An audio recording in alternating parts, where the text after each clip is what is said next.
Hello friends, welcome back to my channel Gyan Sankalp. तो friends, ये हमारा पॉलिटिकल साइंस के प्रैक्टिस सेशन सीरीज को मैं आगे बढ़ा रही हूँ। काफ़ी सारे प्रैक्टिस सेशन ऑलरेडी मैंने ले रखा। अगर आपने वो नहीं देखा है तो प्लेलिस्ट बनी हुई है, आप उसे देख सकते हो।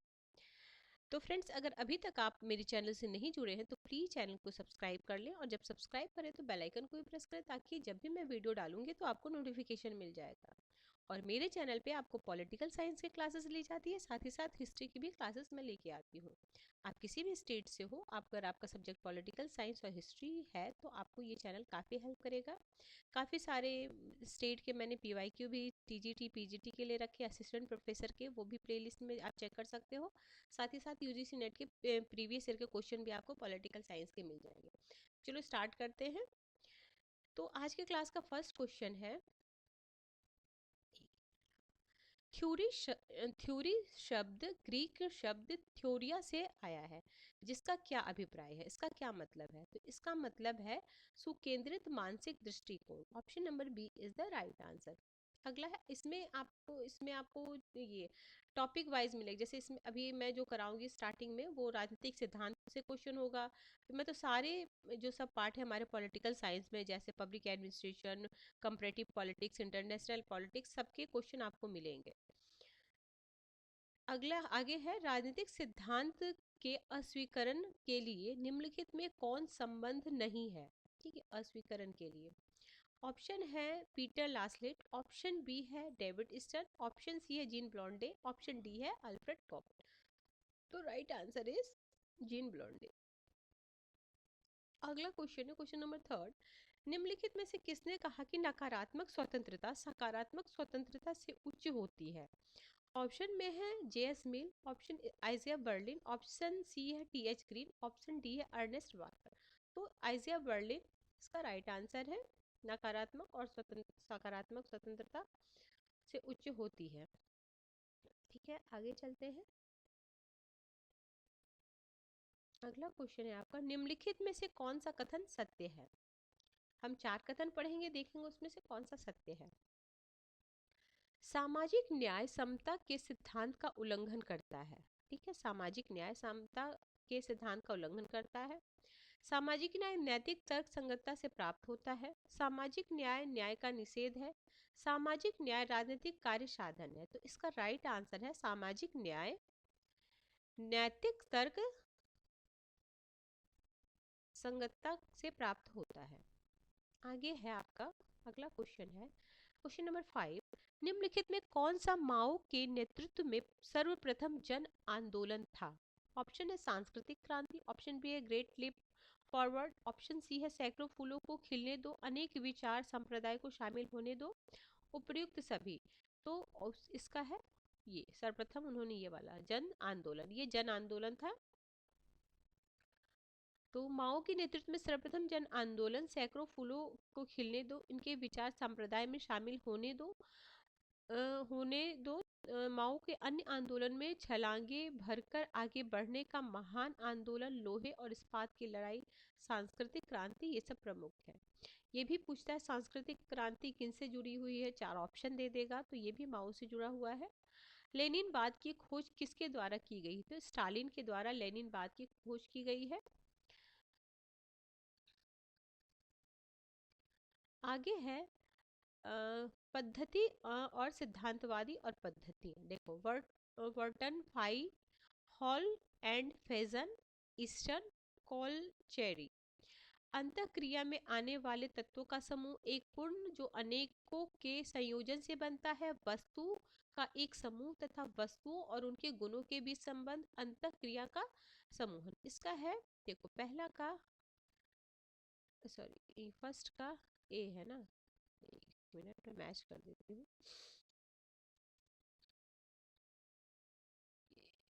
ए का, ठीक है, ए का ए ही है, और बी का 4 है। ईस्टर्न का आपका सी है, वस्तु और समूहों का वस्तु गुणों का संबंध, और इनका है आपका बी। ठीक है, आप यहाँ पे देख सकते हो। ठीक है, नेक्स्ट असर्शन रीजन का क्वेश्चन है। नेता जब एक बार शक्ति पराकाष्ठा पर पहुंच जाते हैं तो उन्हें कोई चीज नीचे नहीं गिरा सकती। ठीक है, आगे बोल रहे हैं माइकल के अनुसार अधिकतम मनुष्य उदासीन, अकर्मण्य और चापलूस होते हैं। तो दोनों सही है और सही व्याख्या है। देखो कैसे करेंगे। नेता जब एक बार शक्ति पराकाष्ठा पर पहुंच जाते हैं तो उन्हें कोई चीज नीचे नहीं गिरा सकता, क्योंकि माइकल के अनुसार अधिकतर मनुष्य उदासीन और ये होते हैं। ठीक है, माइकल माइकल के राजनीतिक सिद्धांत संरचना नेतृत्व की भूमिका अल्प लोकतंत्र के नियम प्रतिपादित किया। मिचेल्स है, अच्छा मिचेल्स है। ठीक है, आगे है आपका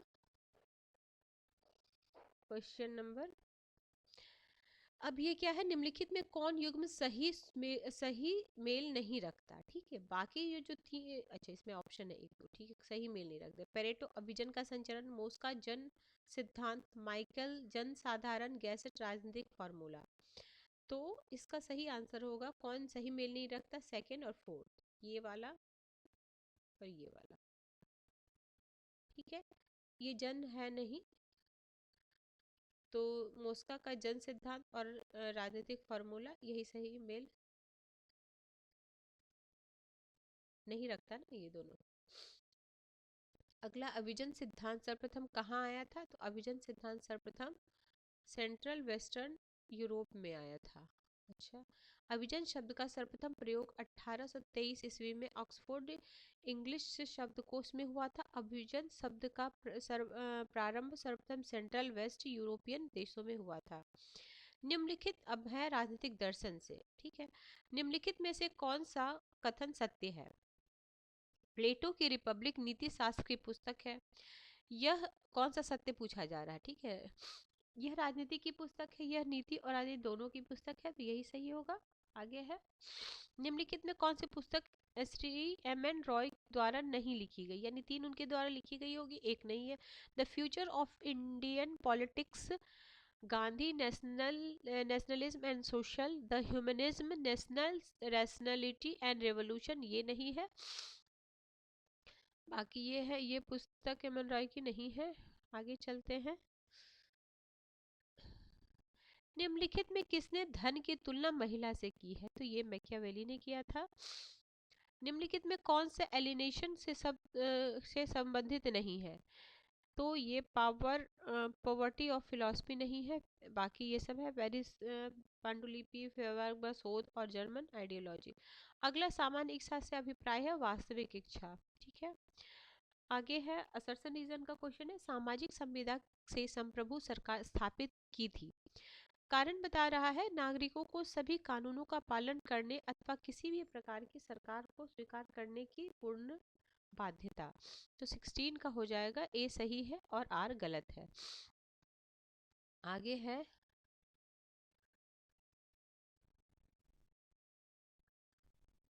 देखो राजतंत्र, कुलीन तंत्र, राज व्यवस्था, आदर्श राज। ठीक है, अब इसको हमें मैच करना है, शुद्ध रूप और अविश रूप। देखो तो ये तुम्हारा आपका हो जाएगा, राइट आंसर है बी। ए का सेकंड है राजतंत्र यानी अत्याचारी, ये जो कुलीन तंत्र यानी अल्प, ये अल्पतंत्र हो जाएगा।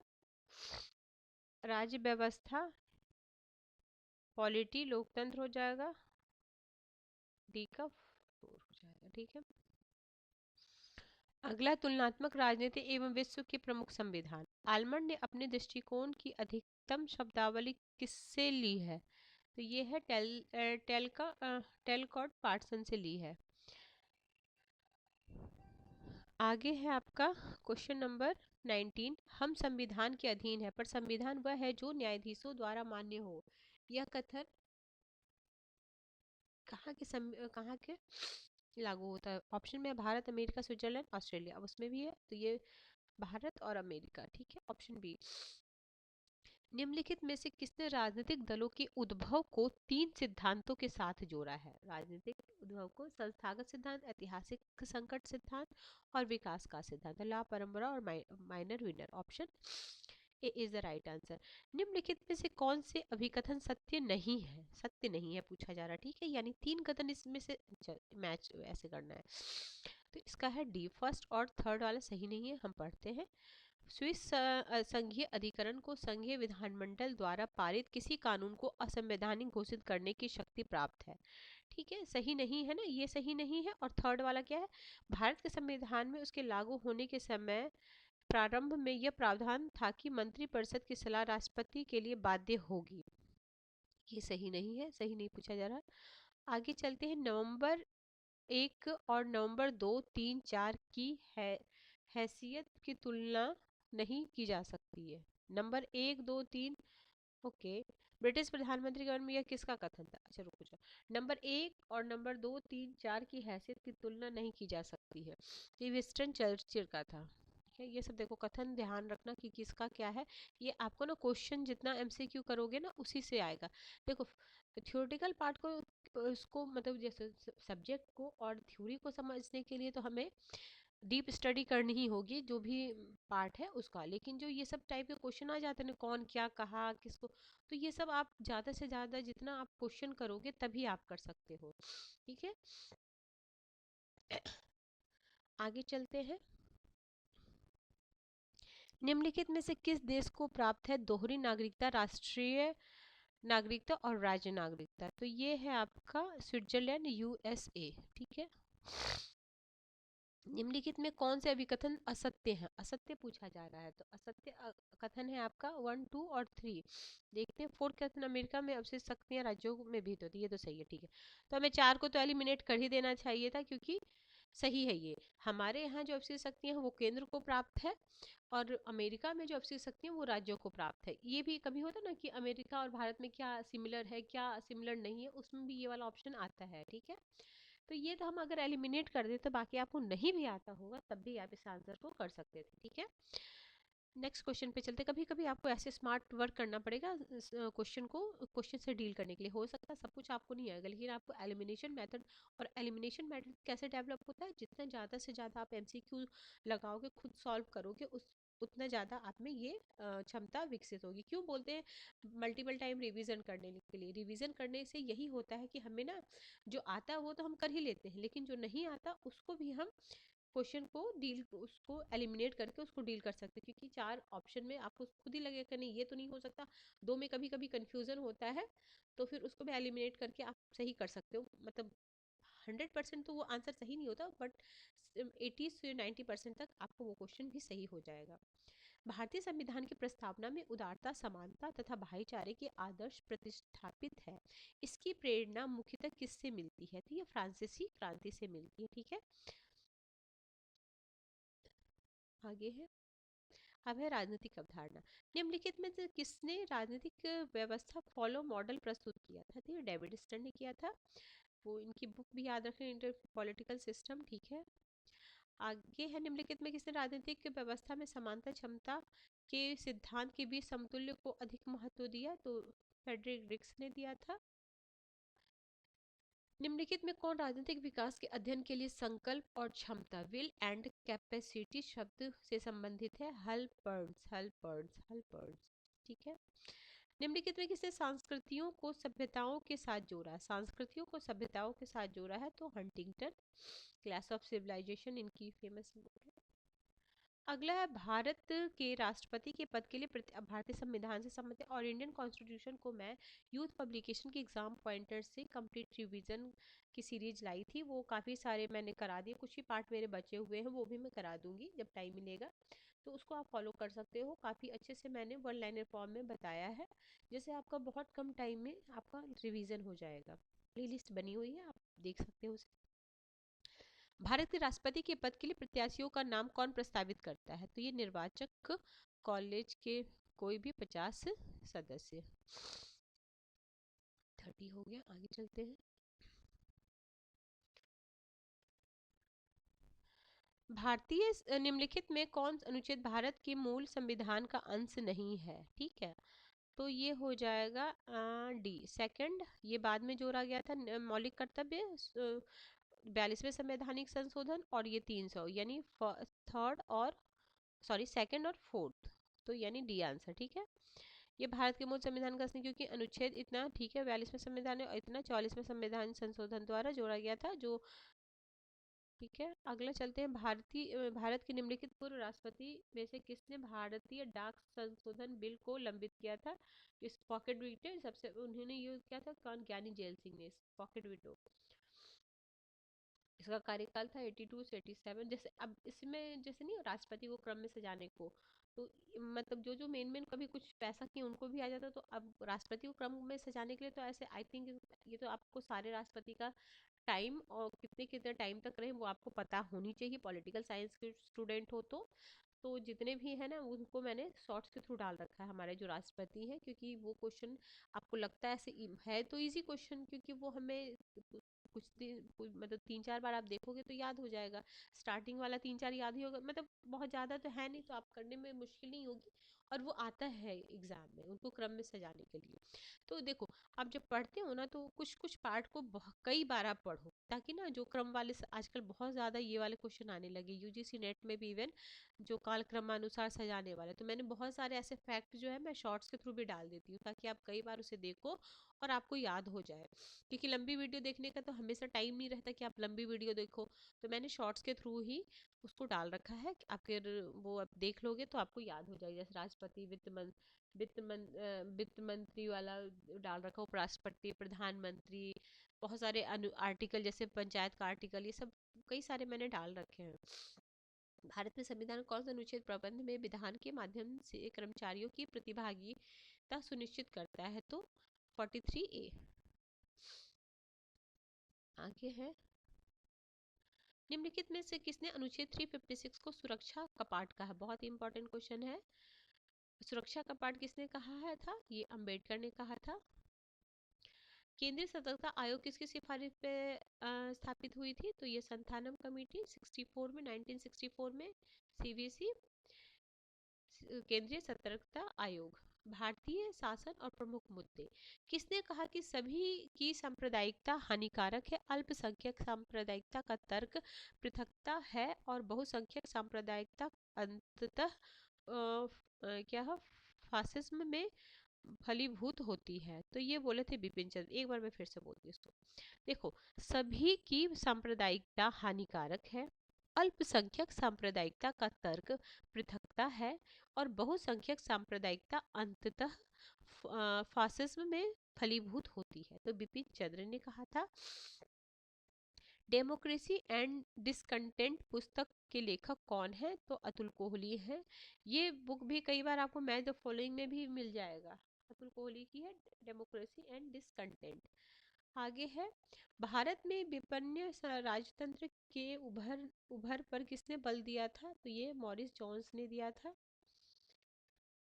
आगे 39 में है आपका, भारत राज्य के स्वरूप को वृद्ध संबंधी लोकतंत्रात्मक आधुनिकीकरण माना है। तो ये माने हैं आपको रजनी कोठारी, वृद्धि संबंधी लोकतंत्रात्मक आधुनिकीकरण। आगे कथन और कारण, भारत में राजनीतिक दलों में अपनी पहुंच बढ़ा दी है परंतु उसकी वैधता को गहन क्षति पहुंची है। कारण बोल रहा, राजकीय स्तर पर दल व्यवस्था में समेकन को राष्ट्रीय स्तर पर संकलित नहीं किया जा सकता। तो इसका है बहुत सही, बट सही एक्सप्लेन नहीं कर रहा है। अब हम कंपैरेटिव पॉलिटिक्स से रिलेटेड क्वेश्चन करने वाले हैं। विकासशील समाज में सिविल सेवा के बारे में निम्नलिखित कथनों पर विचार कीजिए। इसे परिवर्तन के उपकरण के रूप में देखो, इसे परिवर्तन के उपकरण के रूप में क्रिया करनी चाहिए।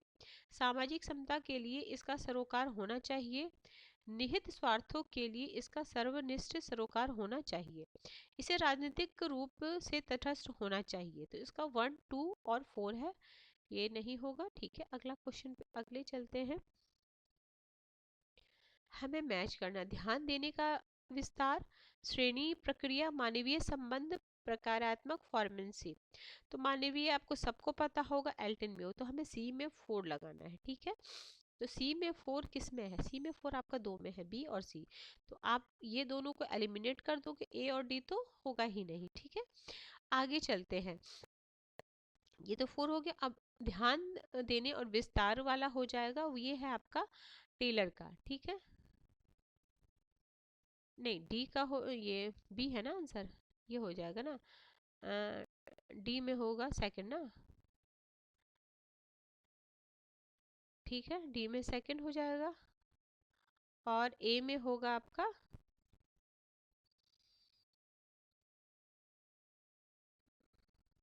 श्रेणी प्रक्रिया मुने और रैली का हो जाएगा, ध्यान देने का विस्तार हो जाएगा, बी एक ग्रेको यूनॉस, ठीक है। आगे चलते हैं। विलोबी द्वारा अपनी पुस्तक प्रिंसिपल ऑफ पब्लिक एडमिनिस्ट्रेशन में प्रशासन के सिद्धांत के रूप में निम्नलिखित में कौन सा सम्मिलित नहीं किया गया है? तो समन्वय सम्मिलित नहीं किया गया है। बाकी क्या किया गया है?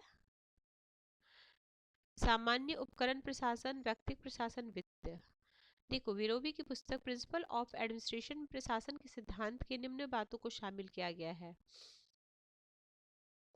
आदेश की एकता सिद्धांत मुख्यतः निम्नलिखित को सुनिश्चित करती है, तो जवाबदेहिता को सुनिश्चित करती है आदेश की एकता।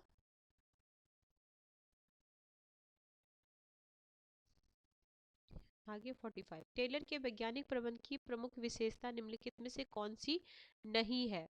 तो निर्णय लेने में भागीदारी ये नहीं है। बाकी क्या क्या है? समय, गति, अध्ययन है, मानसिक क्रांति है, कार्यात्मक फॉर्मेनशिप। अभी देखो, ये वाला यहाँ ऊपर भी क्वेश्चन आया था ना मैच में, मतलब वैज्ञानिकवाद टेलर का, तो ऊपर देख लो, ये वाला क्वेश्चन जो था मैच करने, एक तो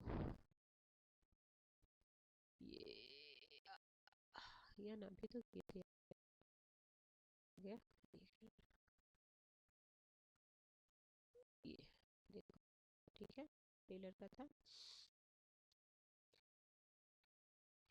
आगे है, बेवर की आदर्श प्रकार की नौकरशाही को विकासशील समाजों के लिए अनुपयुक्त निम्नलिखित में से किसने बताया है?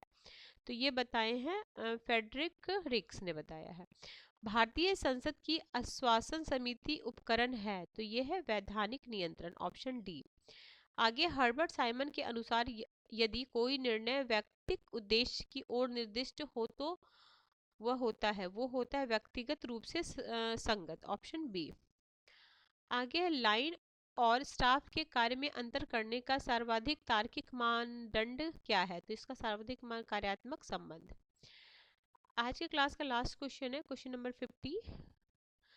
सी राजगोपालाचारी द्वारा एक अच्छे प्रशासक के 6 मूलभूत अपेक्षाओं की सूची के अंतर्गत निम्नलिखित में से किसे सम्मिलित नहीं किया गया है?